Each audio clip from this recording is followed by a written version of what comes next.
അത് ഞാൻ ദേവസ്വം ബോർഡ് തിരുവാഭരണ കമ്മീഷണർ മുൻ കമ്മീഷണറിലേക്ക് പോകുന്നു. ശ്രീ ആർ ജി രാധാകൃഷ്ണൻ, ഈ സ്വർണ്ണപ്പാളിയുമായി ബന്ധപ്പെട്ട് വിവാദങ്ങൾ ഓരോ ദിവസം ഓരോ രൂപത്തിൽ ഡെവലപ്പ് ചെയ്യുകയാണ്. ഇതിലിപ്പോൾ ഈ ഉണ്ണികൃഷ്ണൻ പോറ്റി, അതോടൊപ്പം വാസുദേവൻ, അതോടൊപ്പം ദേവസ്വം ബോർഡ്, ആരാണ് യഥാർത്ഥത്തിൽ പ്രതിക്കൂട്ടിലെന്നാണ് അങ്ങ് കരുതുന്നത്? ആരെയാണ് അങ്ങ് സംശയിക്കുന്നത്?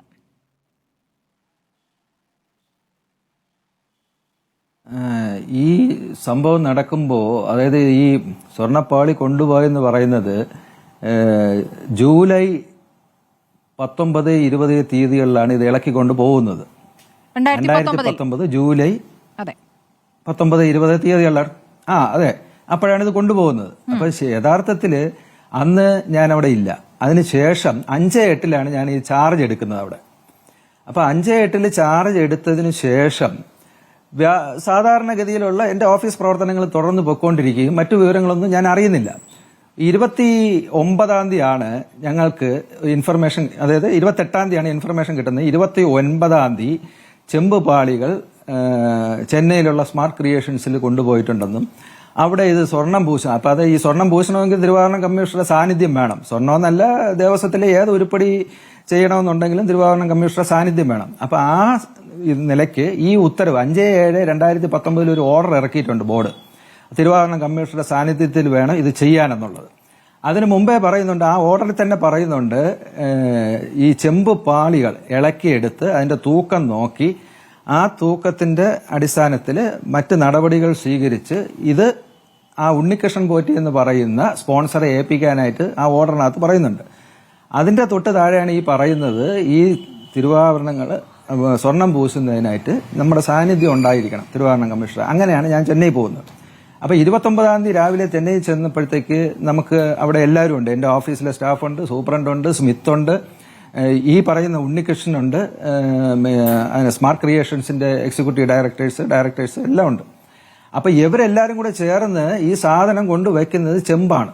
ചെമ്പ് പാളികളാണ് അവിടെ കൊണ്ടുവച്ചിരിക്കുന്നത്. അപ്പൊ അത് ഒരു 10-14 പീസ് ഉണ്ട്. അപ്പൊ ഈ പീസിനെ നമ്മുടെ സ്വാഭാവികമായിട്ടുള്ള നിയമം അനുസരിച്ച് ഈ പൂശുന്നതിന് മുമ്പ് ഈ ചെമ്പ് പാളിയുടെ വെയിറ്റ് എടുക്കും നമ്മൾ. അപ്പൊ അങ്ങനെ അതിന്റെ വെയിറ്റ് എടുത്ത് അത് മഗസർ എഴുതി മഗസറിൽ രേഖപ്പെടുത്തി അത് മഗസർ അവിടെ നിർത്തിക്കൊണ്ട് ഈ സാധനത്തിനെ നമ്മുടെ പ്രസൻസിൽ ഇത് സ്വർണം പൂശാനായിട്ട് നമ്മൾ ഏൽപ്പിക്കും. അത് സ്വർണം പൂശി തിരിച്ച് നമുക്ക്, അതായത് ഇലക്ട്രോപ്ലേറ്റിംഗ് ആണ് അവിടെ ചെയ്യുന്നത്. ഇലക്ട്രോപ്ലേറ്റിംഗ് കഴിഞ്ഞ് തിരിച്ച് കിട്ടുന്ന സാധനം നമ്മൾ വീണ്ടും തൂക്കും. ഇത് തൂക്കി ഇത് തമ്മിലുള്ള ഡിഫറൻസ് നമ്മൾ എടുക്കും. അപ്പൊ ആ ഡിഫറൻസ് ആണ് യഥാർത്ഥത്തിൽ ഈ കിട്ടിയിരിക്കുന്ന 14 സാധനങ്ങളിലും സ്വർണമായിട്ട് ഉപയോഗിച്ച് പ്ലേറ്റ് ചെയ്തിരിക്കുന്നത്.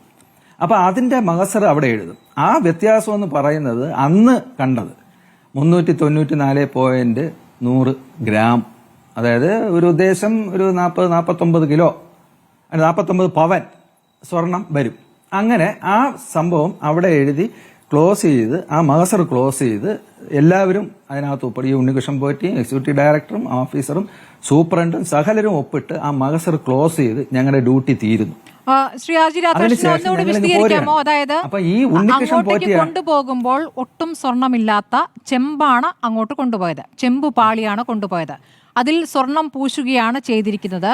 ആ സ്വർണം പൂശിയ ശേഷം അളവെടുത്ത കാര്യത്തെക്കുറിച്ചാണോ അങ്ങ് പറയുന്നത്, ഈ 49 പവൻ എന്ന്? അല്ല, സ്വർണം പൂശിയ കാര്യമൊന്നും എനിക്കറിയില്ല. ആ തകിട് ഇന്നതുപോലെ ചെന്നൈയിൽ എത്തിച്ചിട്ടുണ്ട്. അവിടെ സ്വർണം പൂശുന്ന നടപടിക്ക് വേണ്ടിയിട്ടാണ് എന്റെ കൂടെ ചെല്ലാൻ പറയുന്നത്. അങ്ങനെയാണ് ഞാൻ അവിടെ പോകുന്നത്. ഇതിനകത്ത് സ്വർണം പൂശിയിട്ടുണ്ടോ, അത് സ്വർണം പൂശാത്ത ചെമ്പ് തകിടാണോ എന്നുള്ള വിവരങ്ങളൊന്നും എനിക്കറിയില്ല. കാരണം വെച്ച് കഴിഞ്ഞാൽ 28 തീയതി നമ്മൾ വിളിച്ചു പറയുന്ന അനുസരിച്ച് 29 തീയതി പോവുകയാണ്. പോയപ്പോഴാണ് നമ്മൾ അറിയുന്ന, അവിടെ ചെല്ലപ്പോഴത്തേക്ക് ഈ ദ്വാരപാലകരുടെ പീസായിട്ടുള്ള ഓരോ പീസുകൾ ചെമ്പ് തകിടിലുള്ള സാധനം പ്യൂരിഫൈ ചെയ്ത് അവിടെ വെച്ചിരിക്കുന്നത്. അപ്പൊ ഞങ്ങളുടെ ഡ്യൂട്ടി, നമുക്കിത് മുൻപ് നടന്നിട്ടുള്ള സംഗതികളൊന്നും നമുക്ക് അറിയാൻ സാധിക്കുന്നില്ല. കാരണം ഇത് ശബരിമല എന്ന് പറയുന്നത് പത്തനംതിട്ട ഡിസ്ട്രിക്റ്റിലുള്ള ഒരു അമ്പലമാണ്. ഈ ഞങ്ങളുടെ ഓഫീസ് എന്ന് പറഞ്ഞാൽ ആറന്മുളയാണ്. അപ്പൊ ഈ ആറന്മുളയിൽ നമുക്ക് കിട്ടുന്ന ഇൻഫർമേഷൻ അനുസരിച്ചാണ് നമ്മൾ അവിടെ പോകുന്നത്. അവിടെ പോയി ഇത് ആദ്യം നമ്മുടെ പ്രൊസീജിയർ എന്ന് പറഞ്ഞു കഴിഞ്ഞാൽ ഇതിന്റെ വെയിറ്റ് നോക്കുക. അപ്പോഴും നമുക്ക് ഈ വിവാദങ്ങളോ പ്രശ്നങ്ങളോ ഇത് ഈ സ്വർണം പൂശിയിട്ടുണ്ടോ എന്നുള്ള കാര്യങ്ങളൊന്നും അറിയേണ്ട അവസ്ഥയില്ല. അതിനോട് അങ്ങനെ ഒരു സാഹചര്യം ഉണ്ടായിട്ടില്ല. അതുകൊണ്ട് ഈ സ്വർണം പൂശാനായിട്ട് കൊണ്ടുവന്ന സാധനം എന്താണ്? ചെമ്പ്. ആ ചെമ്പിനെ തൂക്കി നമ്മൾ മഗസർ എഴുതുന്നു. അതാണ് യഥാർത്ഥത്തിൽ നടന്നത്. അല്ല, അപ്പൊ അങ്ങ് ഈ പറഞ്ഞ ഈ 49 പവൻ ശേഷമുള്ള വെയിറ്റിന്റെ വ്യത്യാസമാണ് യഥാർത്ഥത്തിൽ 49 പവൻ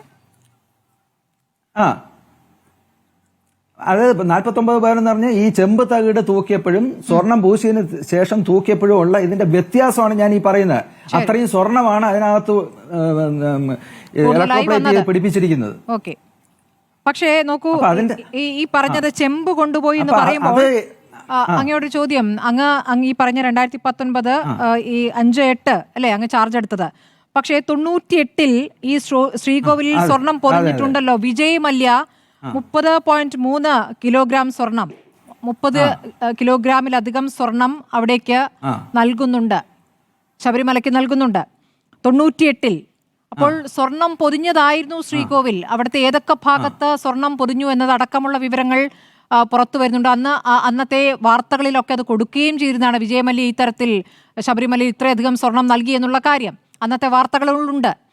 പിന്നെ എങ്ങനെയാണ് ഒരു ചെമ്പ് മാത്രമായി അവിടെ നിന്നും കൊണ്ടുപോവുക എന്നൊരു സംശയം ഉണ്ടല്ലോ, അല്ലെങ്കിൽ എഴുതി വെച്ചത് അങ്ങനെയാണ്.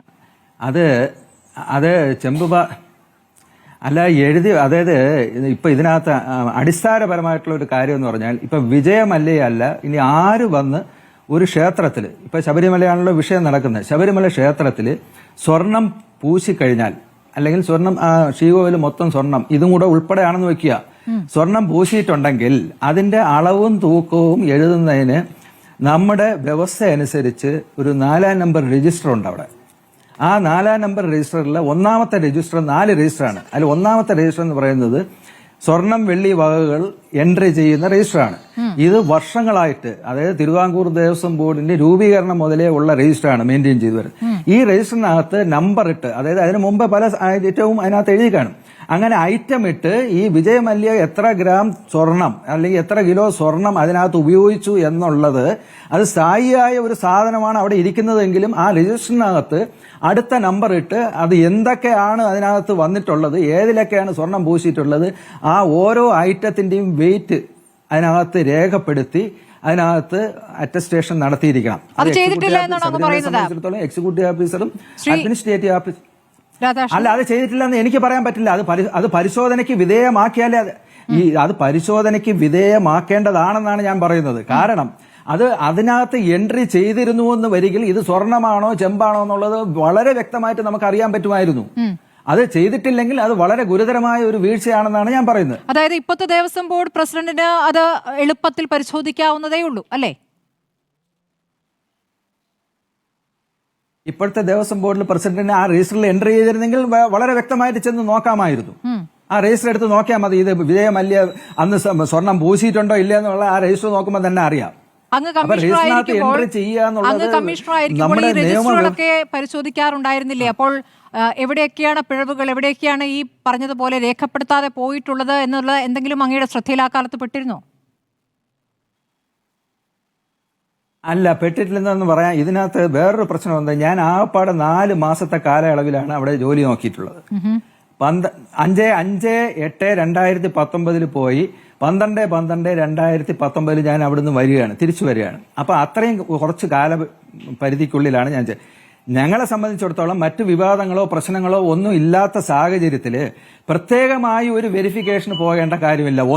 ഒന്നത് പ്രത്യേകമായിട്ട് ഒരു വെരിഫിക്കേഷൻ, അതായത് വേറെ ഇഷ്യൂസ് ഒന്നും ഇല്ലല്ലോ, അത് പോകേണ്ട കാര്യം. രണ്ടാമത് ഈ 1252 ക്ഷേത്രങ്ങളിലും ഈ രജിസ്റ്റർ മെയിൻറ്റെയിൻ ചെയ്യുന്നതാണ്. അപ്പൊ ഈ ക്ഷേത്രങ്ങളിലെല്ലാം നമ്മൾ ഒരു 3 മാസമോ 4 മാസമോ കൂടുമ്പം വെരിഫിക്കേഷൻ നടത്തേണ്ടതാണ്, ഇല്ലെന്ന് പറയുന്നില്ല, ഒരു തിരുവാഭരണ കമ്മീഷൻ എന്നുള്ള നിലയ്ക്ക്.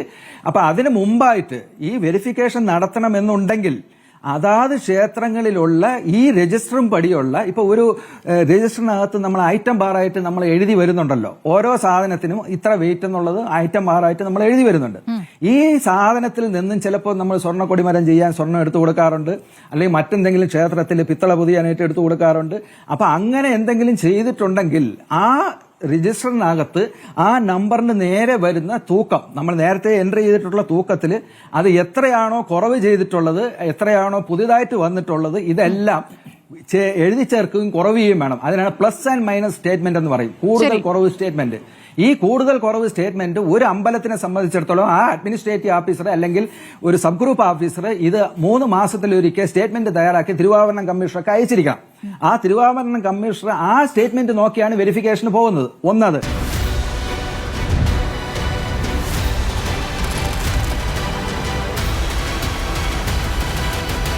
Debate with Smriti Paruthikad.